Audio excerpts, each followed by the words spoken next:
आज हम लोग बेसिक अकाउंटिंग स्टार्ट करते हैं कि accounting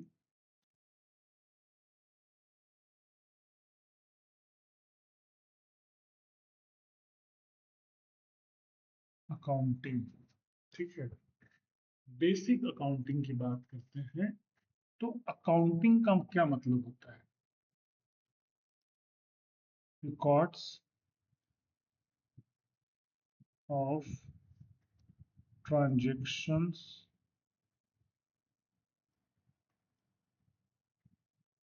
and events.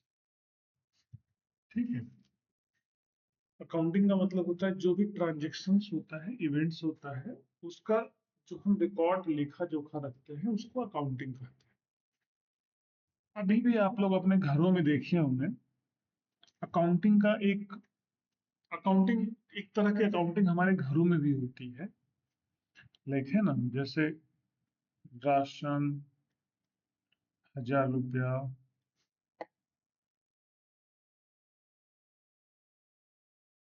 Electricity 500, rent 2,000, clothes 3,000। कितने हो गए ये? 0, 0, 5, 3, 2, 5 और 1, 6। तो ये सपोज करिए आपका अप्रैल 2025 की ये आपकी बुक कीपिंग है, अकाउंटिंग अपने इंडिविजुअल लेवल पे करी। ठीक है। तो इसमें क्या है, बहुत सारी इंफॉर्मेशन आपको मिल गई कि लाइक राशन पे कितना खर्चा हुआ, इलेक्ट्रिसिटी पे, रेंट पे कितना खर्चा हुआ, क्लॉथ्स पे कितना खर्चा हुआ। लेकिन ये जो इंडिविजुअल लेवल पे सफिशिएंट होता है, लेकिन जैसे ही आप बिजनेस में मूव करते हैं, है ना,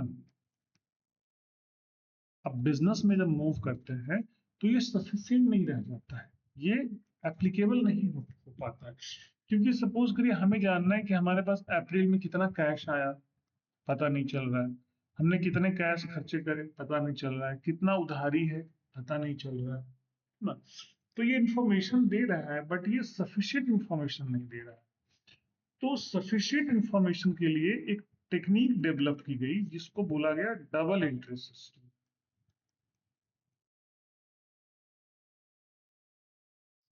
है ना।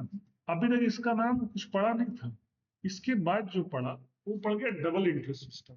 तो इसको सेग्रीगेट करने के लिए फिर इसका नाम दिया गया सिंगल एंट्री सिस्टम। और ये बहुत सिंपल है सिंगल एंट्री सिस्टम, इसको हम लोग हर जगह यूज करते हैं, छोटे मोटे राशन दुकान में यूज करते हैं, अपने इंडिविजुअल कामों के लिए यूज करते हैं। डबल इंटरेस्ट सिस्टम में क्या हो गया, एक आ गया डेबिट और एक आ गया क्रेडिट। ठीक है। डेबिट और क्रेडिट के रूप में हम एंट्रियां करने लगे। अब सेम एग्जांपल लेते हैं, इसकी देखिए रिकॉर्ड कैसे बनेगी। सबसे पहले इधर आएगा डेट, फिर यहाँ आएगा पर्टिकुलर्स, यहाँ पे आएगा डेबिट और यहाँ पे आएगा क्रेडिट।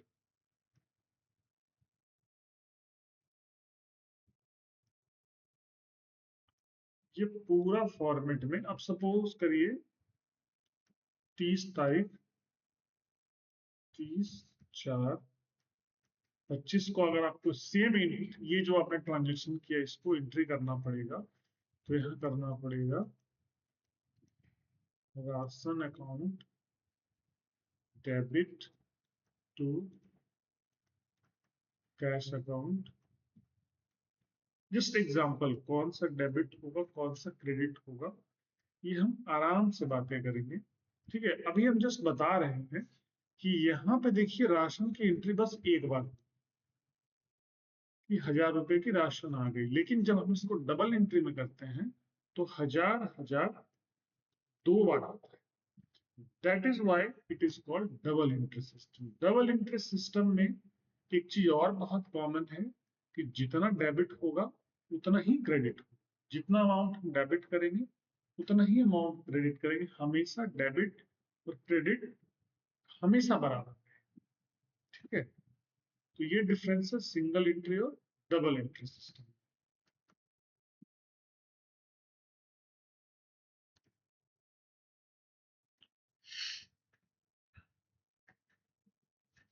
आजकल दुनिया में जितने भी कॉर्पोरेट्स में या बिजनेस में अकाउंटिंग हो रही है वो double entry, single entry accounting system is nowhere accepted.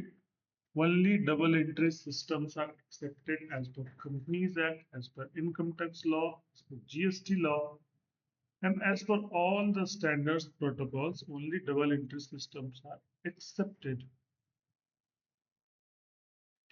अच्छा, अकाउंटिंग का एक चीज और है, मॉनेटरी टर्म्स।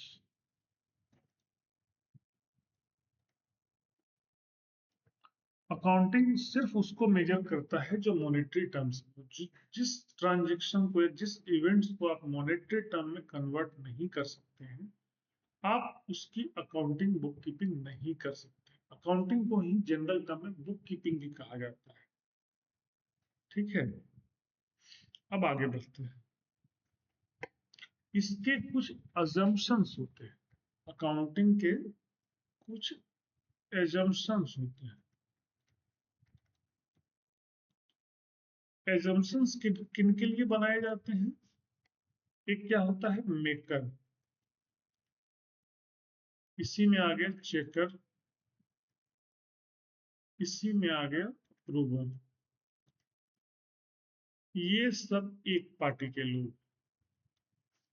और इधर आ गया यूजर। ये सारे लोगों ने मिलके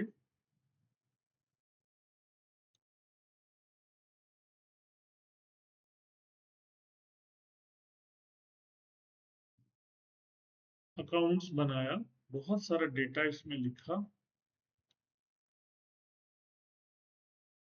और बना करके इसको पब्लिश कर दिया। अब ये यूजर है, ये उसको जाएगा और उसको पढ़ेगा।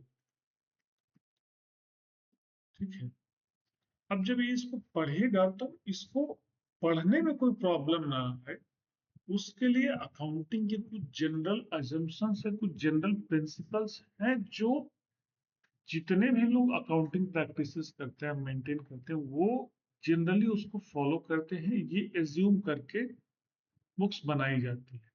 अगर किसी पॉइंट ऑफ टाइम पे आप उसको फॉलो नहीं करते हैं, देन आपको बुक्स में ये लिखना पड़ेगा कि while preparing this books of account, I have not followed this accounting principles. I have not followed that accounting principle. If anything extra you have followed or applied, then that also needs to be mentioned down in the accounting records.